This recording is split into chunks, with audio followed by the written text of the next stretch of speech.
SwayamPrabha. Digital India. Educated India.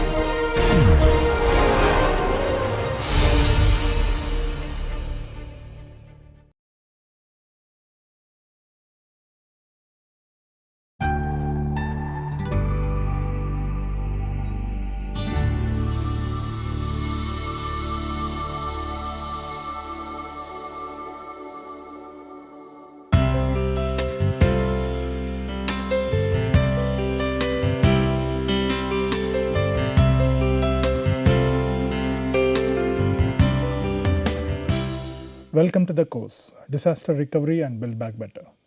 My name is Ram Satish. I'm an assistant professor in Department of Architecture and Planning, Indian Institute of Technology, Roorkee. Today, I'm going to talk about self-help housing in Turkey.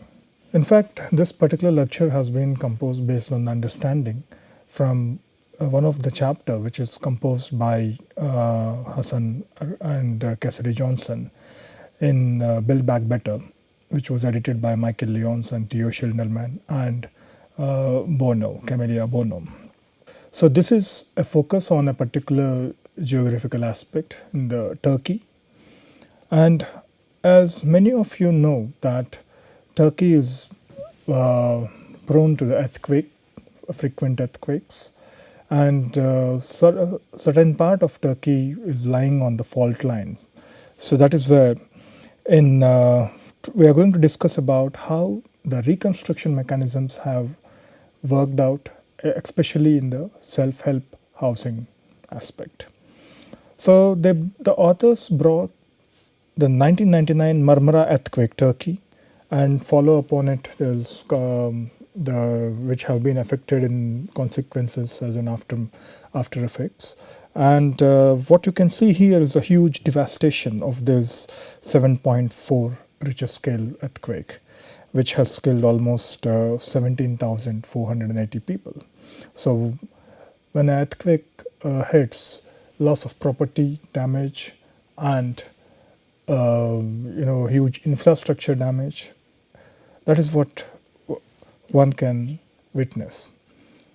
If you look at the chronological aspects of the major earthquakes in the Turkey since 1970, starting from Gedej, which is about 7.2 Richter scales, and then we are again getting in 1999 in about 7.2 Richter scale, and you can see the damage of heavily damaged houses are about 15,000.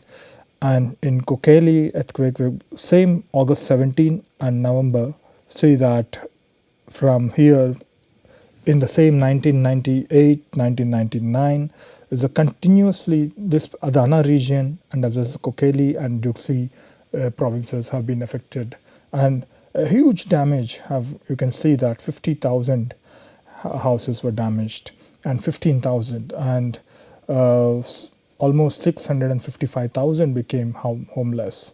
So this is the kind of data which we get. In Turkey, they also have a disaster law. Law number 7 states that the central government should be responsible for the management of post-disaster activities, and basically they have to delegate this particular authority, which they call it as Kaymakam, in the provincial governors in the affected region. So under this law, there are two categories which they look at. One is the emergency aid immediately after the effect of disaster. Like it could involve short-term recovery, the relief activities, and the provision of temporary shelters, which is a part of the rehabilitation, and also some kind of temporary housing. These are the activities which are looked into under this category. The second aspect is the building construction. In the building construction, which looks at the permanent or the long-term housing reconstruction and the strengthening and the retrofitting of the damaged buildings, and also some key decisions of whether to relocate, whether in situ process. So these are the two categories which the central government looks at. And then based upon the damage assessment, who will be eligible to get a new house? So this law states that they have established a criteria. One is being a homeowner. Both legal and illegal constructions can qualify. Let's say when informal settlements have been destroyed, then obviously if it is a tenured or a non-tenured, so they can still be eligible for it. Houses should be badly damaged or collapsed, so the intensity of the damage is also considered. The owner is capable of meeting the repayment terms over 20 years. For instance, if he is going for a permanent reconstruction, and if it is through a kind of public-private partnerships or to a loan or credit facilities, so how you can also establish certain housing schemes so that he can pay installments and to 20 years, so that they will also see that capability. And especially due to this major devastation in 1999, this particular law has been amended somewhere around 2000, and this is where that only homeowners in rural areas who live in outside the municipal boundaries would still qualify for state assistance. So which means, so at a central level in collaboration with the state, how they actually also consider the homeowners living in the rural areas. So here, where the municipal and building construction supervision exists, need to be ensured. So whatever the houses in the urban areas and which are under the pursual of the municipal supervision need to be insured. So the insurance policies also have started drafted, and then this is under the Turkish catastrophic insurance pool, so that they can receive the compensation. So in that way, the insurance idea of insurance, so one can invest on the housing insurance, especially for the disaster act, and so that they can receive some compensation to build a new one or to retrofit that building. So that is how this particular policy have thought about.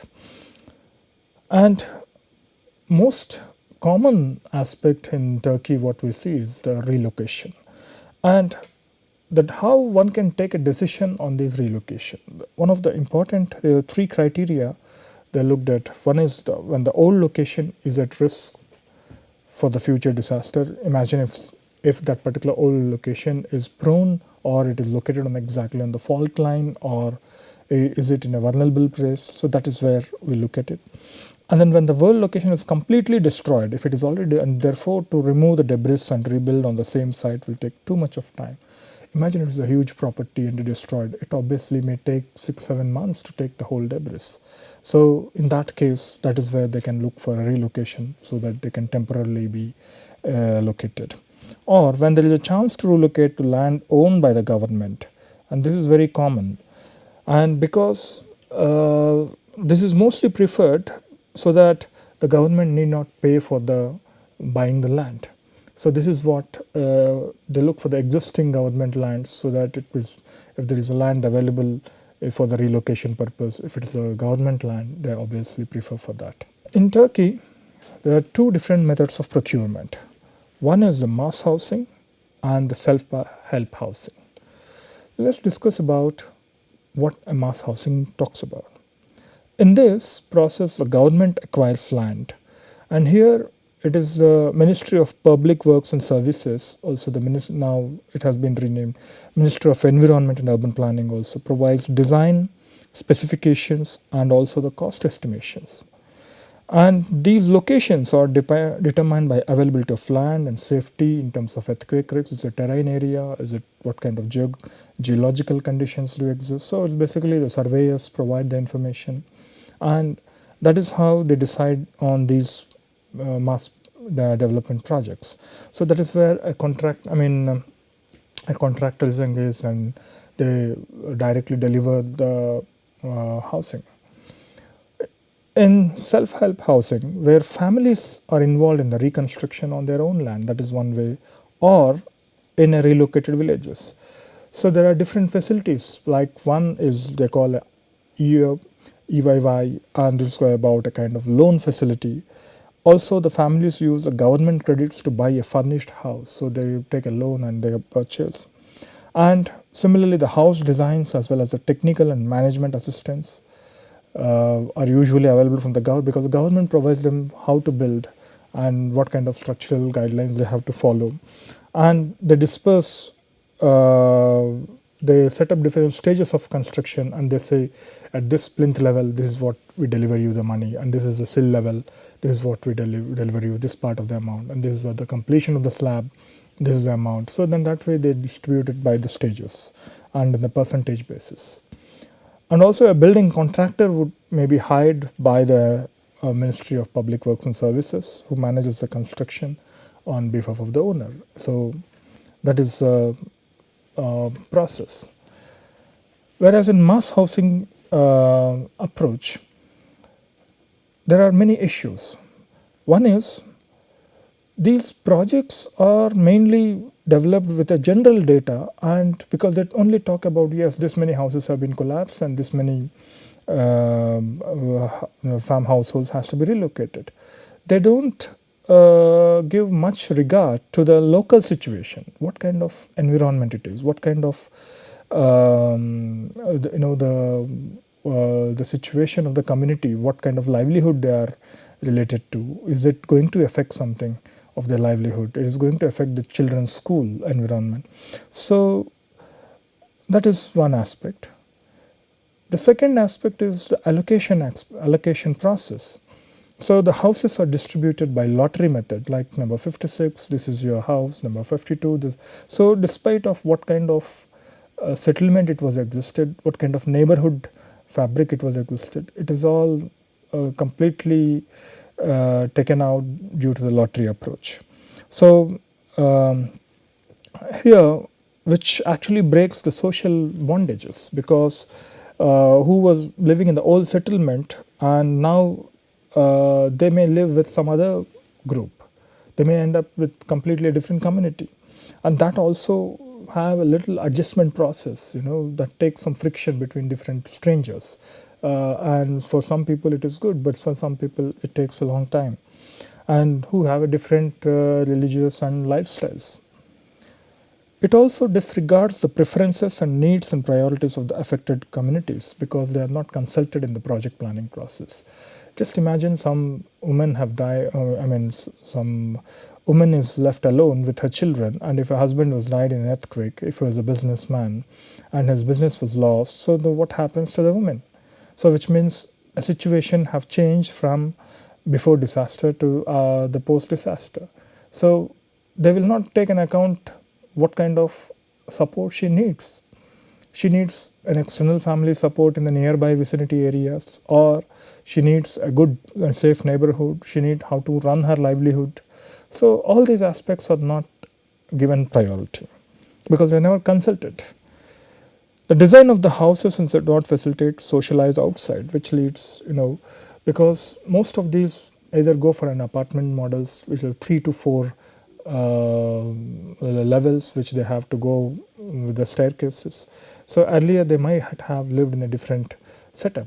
So that socialization process also gradually weakens.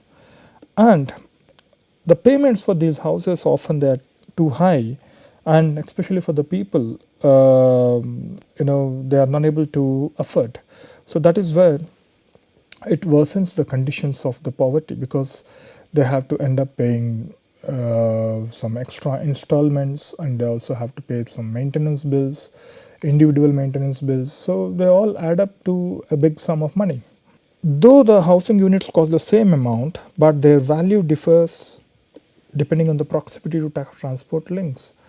Imagine if we are developing 2-3 different clusters. Let's say one cluster is very close to the highway, the road network, and the other two are much interior depending on the land availability.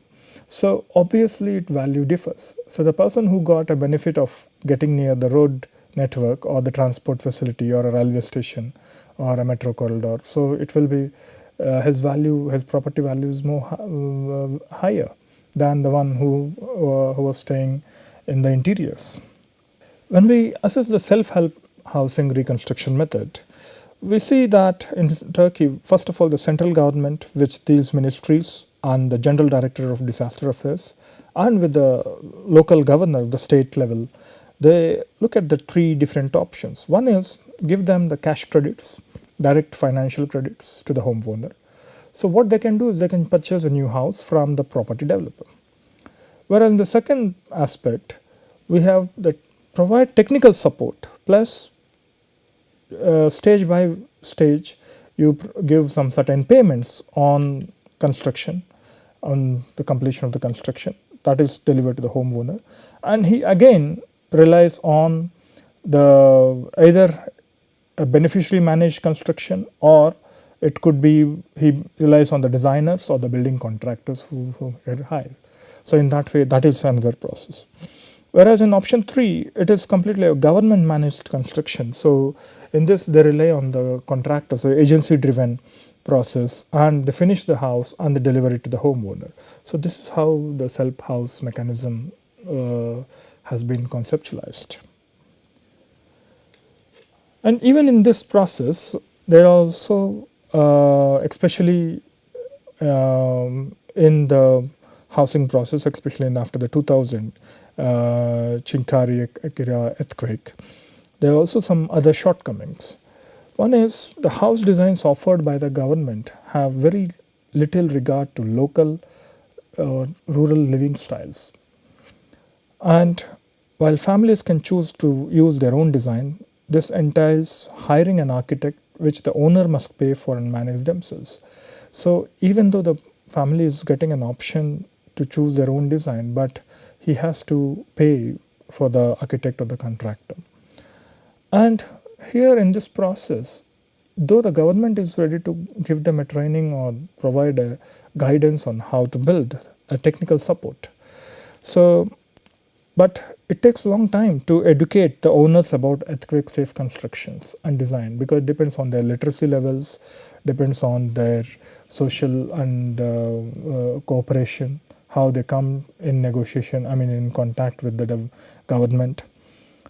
Also, they need to know the managerial techniques of how they can manage their projects themselves. And in many cases, it has been noted that contractors run away with some basic deposits and maybe having a small verbal agreements with the owners, and they run away. So in that way, the whole project left incomplete. And there is no involvement of owners in important decisions, whether to relocate or where to relocate and what kind of input, especially in this process. So that is one of the important thing. In GOC province, after the 1999 earthquake, you can see that in the centers and villages in the district, we have the statistical, the damage statistics is provided in this table. And the house is constructed through the central government financial support. One is the government mass housing process, which is about 8,004. Who is qualified for this? Owner of badly damaged or a collapsed house. Self-help, similarly, it was almost less than half percentage. That is where owner of badly damaged or collapsed house. Whereas the repair and retrofitting process, the 4,874, which is about owner of semi-damaged house, which means it is possible for the reconstruction. So this is where the Turkey they realized the essence of the self-help development process, and that is where the new approaches, the new partnerships has been developed. This is what we are going to discuss about 3 different cases and in the DOC province. If you look at the whole process in the disaster acts or whatever there has been printed, it is mainly focused on whether someone owns something and whether it is lost, and so that he can be compensated, whether in the form of insurance, whether in the form of. Then what about a renter? He was not having a house and he was completely ignored. So that is where one has to look at how these neglected groups, who are basically the renting community, and how they are not to be considered. So that is where in Turkey there have been some efforts why various agencies have came forward that yes, we also need to take care of these, not only the house owners who lost the house, but what about 7, 8 tenants or 20 tenants who are living in that apartment. So what about them? That is who becomes homeless. So There are three case studies which we'll be discussing now. One is the Basilar, which is in the Jewish Center. It's a row house. About 168 houses are delivered. Here, there's an international NGO along with the partnership with the local government. The Solidarity Housing Project in Golyaka, which is a detached house, about 57 houses. Here, the international and national NGO plus community plus universities.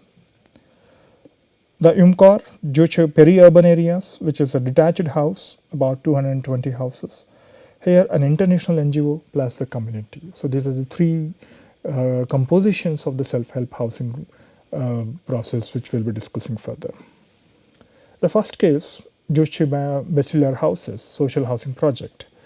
The International Brew Crescent entered into a cooperation with the municipality of the Jewish and encouraged the Catholic Relief Services to donate about a huge sum of amount to realize a project of 168 houses and a community center for distant families who were not qualified in the government schemes. So this is where they focused on the small actors. In the whole project management, here what they did was, on one side, the local government is looking at the land support and the land allocation, and the international support is looking at the Catholic Relief Services financial support, and they are looking at the permanent houses of reconstruction. And University of the Sacraya University is providing the technical support to develop the location plans, architectural and the structural, and also the feasibility studies. Whereas a local NGO has been established after the project for long-term development, and also who also can look at the maintenance process of it. So this is where the communities have actually participated in this process.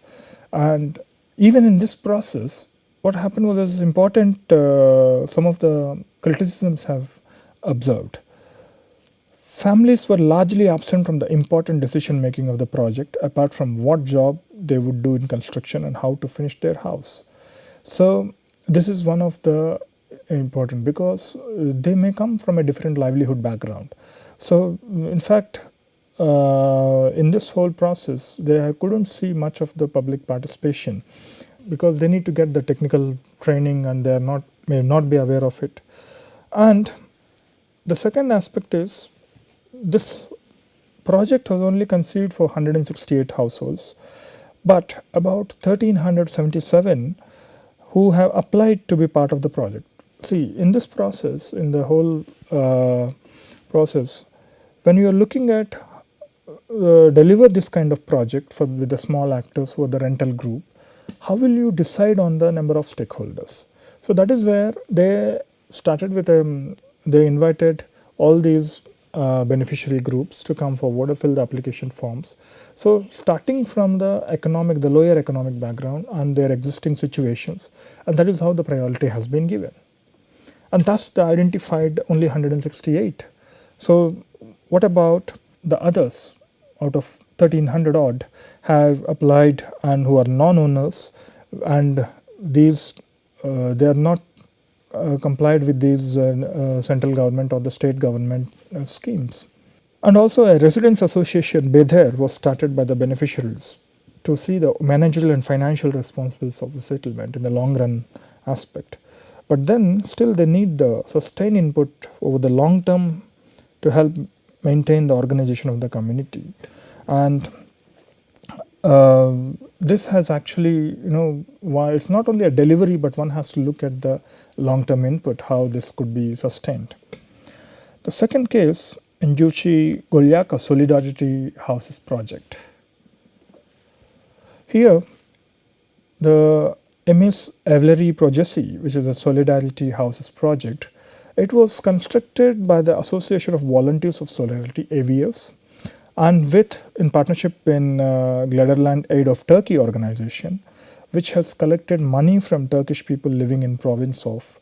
So they have people who are living in overseas, they have collected certain funds, and they have partnership with the housing scheme.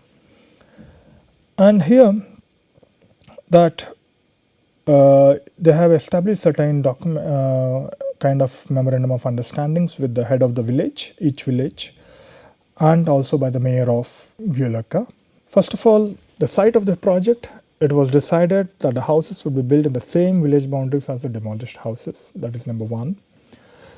And the method of construction, that the villagers would take an active part in the construction. So here, what happened was the villagers, they also said that at least each family, one person has to be part of it, the part of the construction process. And management of the fund. The credits given by the government and those of the donations will be managed by the shared fund administration of one representative from the villager, AVS, and the Gladderland delegation and the governorship. So there is a group of one from the community, one from the funding agency, one from the international NGO sponsor, and the local governments. So they all are looking at the shared fund management process. Also, the process of decision making, all the residents taking part in it will be represented on equal terms. And the supervision, which the Ministry of Public Work has to offer, an independent control committee would be assembled from the representatives of the Chamber of Engineers and Architects. So here what one can look at it is like here they were channeled into subgroups. Each family is going to contribute one person for the reconstruction. That way one village will form certain committees, and then in that whole process you can see that village leaders in collaboration with international NGO and the national NGO, and whereas in the government, the Ministry of Public Works and Services, who also looked at the financial process of it, the shared administrative aspect. So here this is also looked from both the ends. And here the stakeholders, where the universities, the Mimar Sinan University, one of the oldest university in Turkey, has also provided various technical inputs to the housing project. Also the project professionals, architects and engineers. And on the other side, you have the Chamber of Turkish Engineers and Architects. So in that way, the village teams, again, they are part of this housing construction process. So if you look at there are two stages of houses which has been developed. The first stage, which you see the red dot, and the second stage. So this is a kind of social map of, and you can see the villagers are also engaged in the construction activities. So because it has built a self-reliance when they are building their own home. So during this process, they were living in the temporary shelters, and it has given them some kind of confidence. Like some of the plans of the stage 1 and the stage 2 and the completed houses, this is how they look like. And here, whatever the voluntary services have initiated the model, how do the users can participate, and they have decided these three reasons. One is the users could observe every aspect of the construction, thus guaranteeing the reliability of the structure and safety, so that they need to observe every aspect of the construction. It reduced the cost of each house and then increase the number of houses that could be produced through the project. So because you are participating in the labor, initially what they did was they brought the skilled labor, and then gradually the training has been supported through the local communities, and then they started realizing how it is built. And that's where some of the villages could be trained in construction skills, so that they can gradually get on into the construction industry, so that it could also open a gateway for the employment process. In the third case, Juchi Umkor houses, here the United Methodist Committee on Relief of Turkey was engaged in earthquake resistant permanent housing, and it has provided for about 220 vulnerable families. And here it has mostly focused on the female headed households and the elderly and the disabled and the families with a large number of dependents with the communities. So it has a very definite focus on it.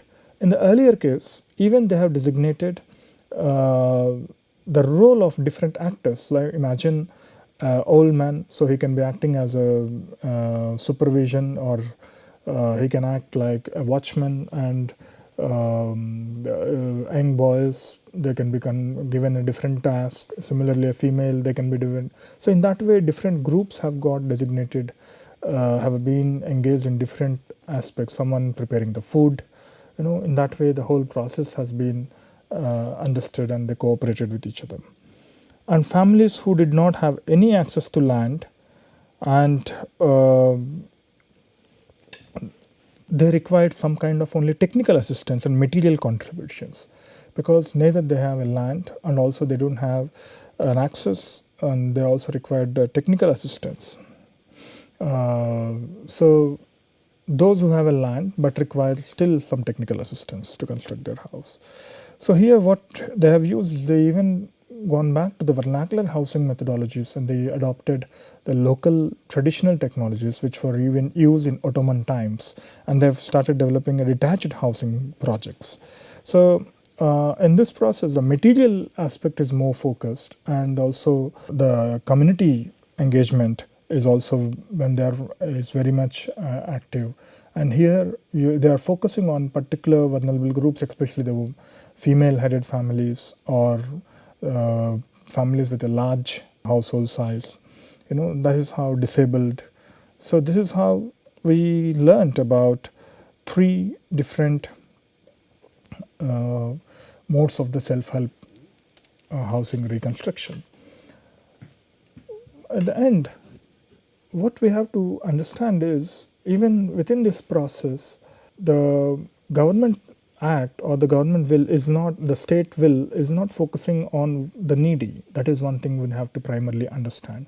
So this is where different partnerships can work actually together to provide facility for these small actors. Like, I would like to conclude this lecture with a small story. I think every one of you know the hare and tortoise story. Once the hare and tortoise kept a race, a mile race, and tortoise was walking down very slowly, and then it has just walking very slowly, and the hare almost about to reach, and she thought, okay, I'll sleep for some time. By the time the hare was awake, tortoise have crossed the milestone. In the second time, hare realized that it is this time I should not sleep. So then it has then the hare won this time. The third aspect, this time the race was in water. But now hare didn't swim, but the tortoise swam, and she crossed the target. Now in fourth aspect, tortoise and hare came to an understanding. The hare sat on the tortoise, and they reached the milestone together. So here what I mean to say is the partnership between various agencies can bring together and can actually enhance the owner-driven practices. Also the agency-driven practices, this is where the participation is required and the cooperation is required. I hope you understand about the importance of the self-help housing reconstruction in Turkey. Thank you very much.